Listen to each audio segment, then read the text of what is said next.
आप देख रहे हैं के मास न्यूज़, हर समय आपके साथ। के मास न्यूज़ हर समय आपके साथ। आज माता रमाई यांचा जन्मदिवस आणि केंद्रीय मानवाधिकार सेवा संघटना शाखा भंडाराच्या वतीने विश्रामगृह ह्या ठिकाणी माता रमाई यांची जयंती साजरी करण्यात आली। आपण बघू शकता की केंद्रीय मानवाधिकार सेवा संघटनाची संपूर्ण टीम या ठिकाणी उपस्थित आहे। हा प्रसंगी आपले सरकारी वकील चौरे साहेब हे सुद्धा उपस्थित आहेत। त्यांच्याकडून आजच्या प्रसंगाविषयी दोन शब्द आपण समजून घेऊया। नमस्कार जयजी। सर्वप्रथम सर्वांना रमाई जयंतीच्या हार्दिक शुभेच्छा। असं म्हटलं जातं की एका पुरुषाच्या त्याच्या सक्सेसच्या मागे एका स्त्रीचा हात असतो। तसा डॉक्टर बाबासाहेब आंबेडकरांना घडवण्यामध्ये रमाईचा फार मोठा हात आहे, हे कोणी नाकारू शकत नाही ना। आपण त्याबाबत सर्वोच्च आहोत। त्यामुळे रमाईने जे कष्ट घेतले या बाबासाहेबांना घडवण्यासाठी, तद्वतच या समाजाला घडवण्यासाठी सुद्धा त्यांचे कार्य फार उल्लेखनीय आहे आणि न विसरण्यासारखं आहे।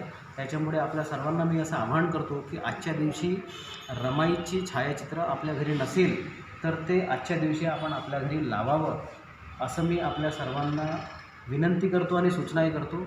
आणि आजच्या रमाई जयंतीच्या आपल्या सर्वांना पुन्हा एकदा शुभेच्छा देतो आणि इथे थांबतो। जय भीम।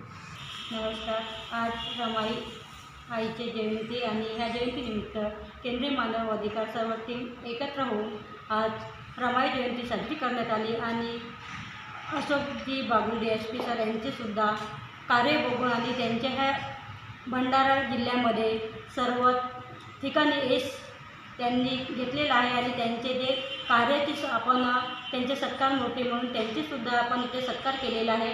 ह्या जयंतीनिमित्त म्हणतात ना, प्रत्येक स्त्रीच्या मागे एक पुरुषाचे ज्या प्रकारे हात असतो, जसं सावित्रीबाईच्या मागे ज्योतिबांचे हात, तसेच आपल्या बाबासाहेब आंबेडकरच्या मागे रमाईचे हात, तसेच जिजाऊच्या मागे, अशा प्रकारे प्रत्येक स्त्रींनी तिचे अनुदान घेऊन, प्रत्येक स्त्रीने तिचे आचरणात घ्यावे आणि त्यांचे विचार घेऊन प्रत्येक स्त्रीने सक्षम राहून तिच्या विचारावरती चालावे, एवढेच बोलून मी आपले दोन शब्द संपवतो। सर्वांना जय भीम।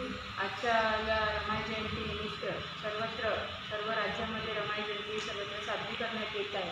तर मानवाधिकारी संघटनेच्या वतीने जो रमाई जयंती साजरी केलेली आहे, तर मी एवढेच म्हणणार आहे की प्रत्येक पुरुषामागे स्त्रीचा हात असतो, पण जर थोर पुरुष जरी विद्वान घडले तशी आजची स्त्री असे कार्य करावे असं मला वाटते।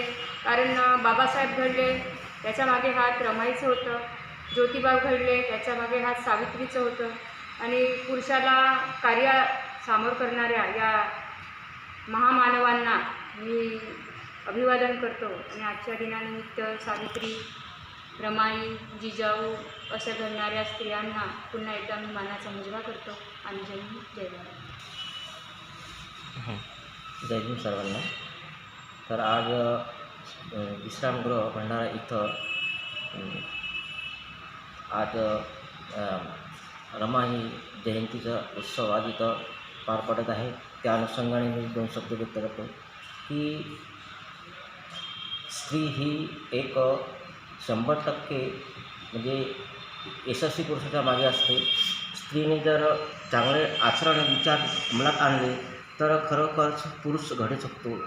तर बघा, माता रमाईच्या त्यागातूनच, अपार कष्टातूनच बाबासाहेब घडले आणि वेळोवेळी कष्टातूनच जे काही मिळाले त्यातूनच त्यांनी पैसे बाबासाहेबांना पुरवले। अशी ही महान मूर्ती, या त्यागास मूर्तीस मी विनम्र अभिमान करतो आणि माझे दोन शब्द इथे समाप्त करतो।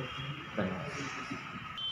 केंद्रीय मानवाधिकार सेवा संघटना शाखा भंडाराच्या वतीने आज माता रमाई यांची जयंती साजरी करण्यात आली। ह्या ठिकाणी वक्तव्य ज्या प्रकारे करण्यात आलं की एका यशस्वी पुरुषामागे स्त्रीचं खूप बहुमूल्य योगदान असतं, ते आपल्याला ह्या ठिकाणी वस्तुस्थिती दिसतं आहे।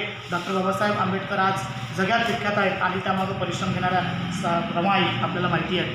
ह्याच प्रसंगाचं औचित्य साधून आपल्या मानवीय कल्याणाचा यथार्थ निस्वार्थपणे सेवा करणाऱ्या डॉक्टर अशोक बागुल सर यांचा सुद्धा सत्कार केंद्रीय मानवाधिकार सेवा संघटना शाखा भंडाराच्या वतीने करण्यात आला। मी स्वप्नील भोवते, कॅमेरामॅन अनिरुद्ध भोवच्या सोबत के मास न्यूज़ हर समय आपके साथ।